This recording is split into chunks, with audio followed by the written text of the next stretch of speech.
Hey,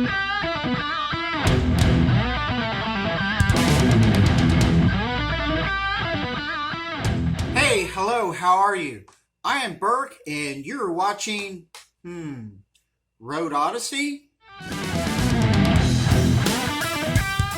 Or Angry Buzzard Autos? Hey, hello, how are you? Hope you're having a fantastic day. Please subscribe down below. Thank you very much, and comment as you watch this video and give me any of your thoughts.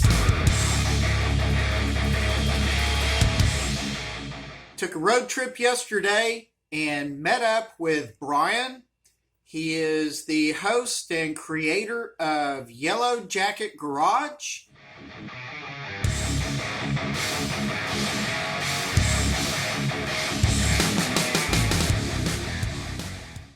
Very nice guy, very knowledgeable about cars. Has driven a wide variety of cars that include several supercars as well. So he knows what he's doing. Very nice. So he and his family, opened up their home to us and were extremely wonderful hosts. Had a wonderful time talking to them. Just really enjoyed it. So, we took the salvage title Corvette down there. He's going to be looking at that for a couple of more changes and for things for his YouTube video. Brian's backing in the 2000 salvage title Corvette so we can more easily discuss future fixes and what he might want to do on his YouTube channel with this car. Brian will be looking at the light sensor and some problems that we have found with this rear hatch. While at the same time, we also went out in his 2006 Mercedes-Benz SLK55 AMG.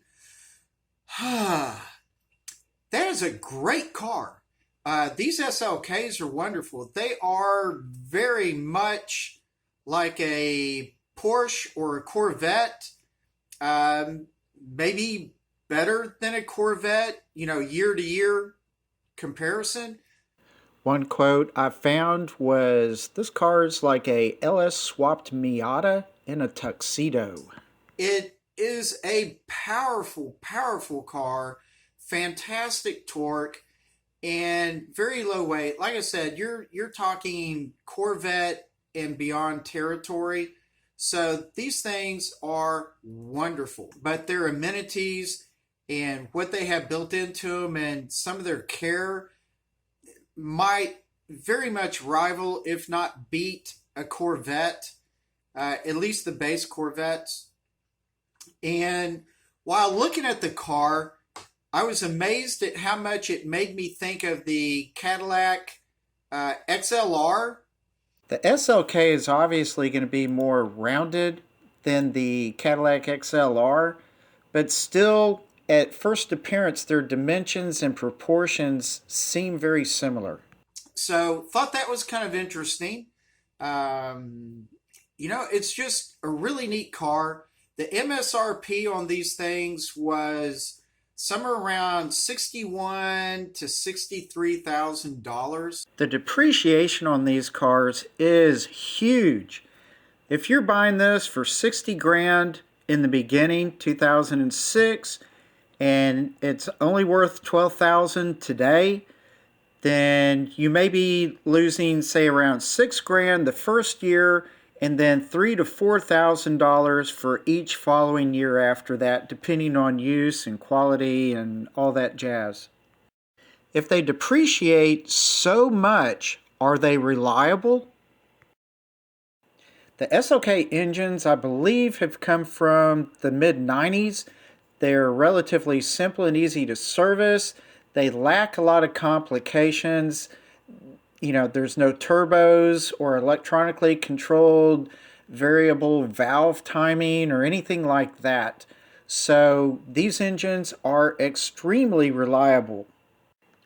There are possible reliability or maintenance issues. Now first off, like any car, you need to keep up the maintenance schedule. If you do that, you ought to be gold.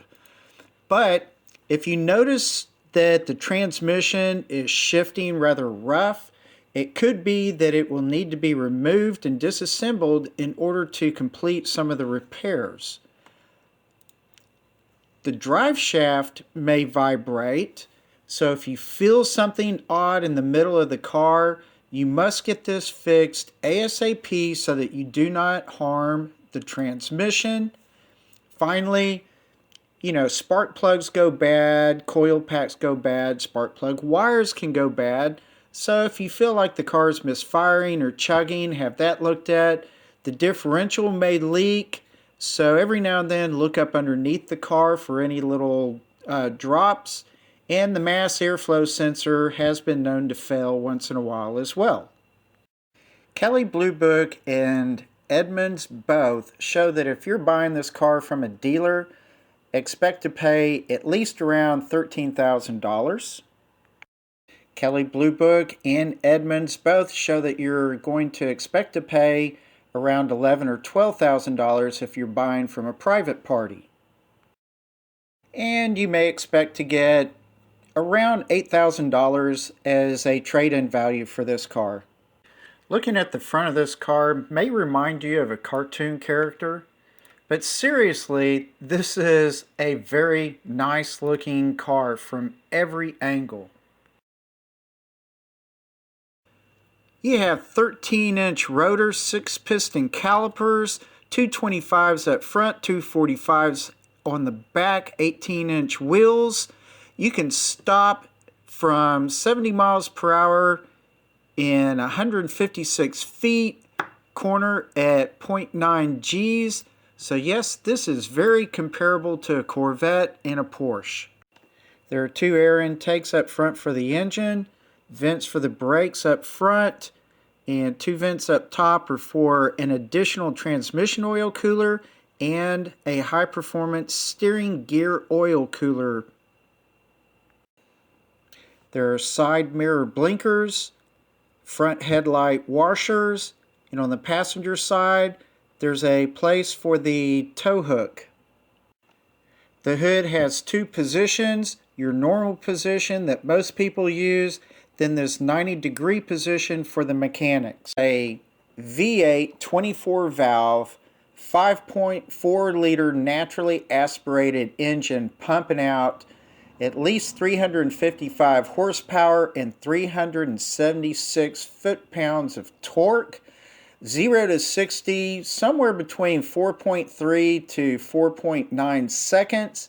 A quarter mile probably around the 12.7 at 111 miles per hour. The seats are decent. They will hold you in fairly well, and a larger person can easily fit into this car. The interior is very nice. The doors are solid, no rattling, and all the leather work is very well done as well.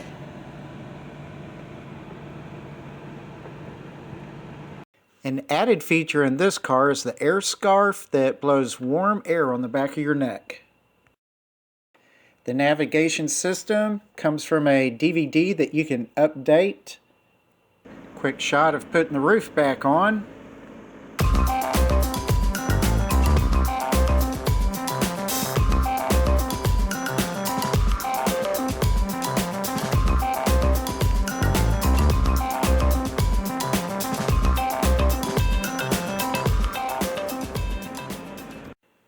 It may be difficult to see, but the tachometer and speedometer hardly change at all while going up this hill. Again, on the second hill test, I could not see the tachometer or the speedometer hardly change at all while going up a very good hill. So this should be a very good cruising car. 0 to 60, no paddles.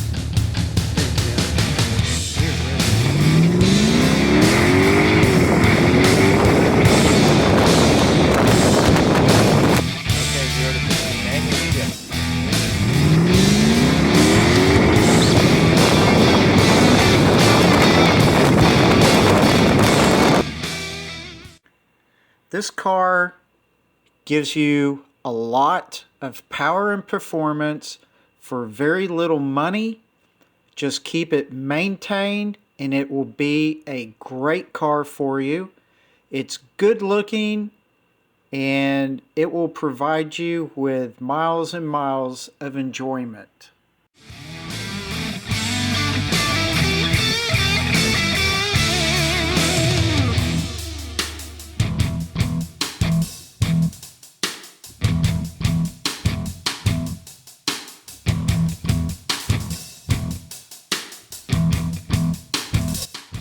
Well, thank you so much for watching this video. I really do appreciate it. Y'all are great. Please subscribe below if you haven't done so already. Thank you very much. And this was a wonderful car. I thank Brian very, very much for entertaining me with this car and talking about the salvage title Corvette, what we're going to do with that, and just hanging out and having fun. So thank you very much again, Brian of Yellow Jacket Garage. Y'all need to check his channel out.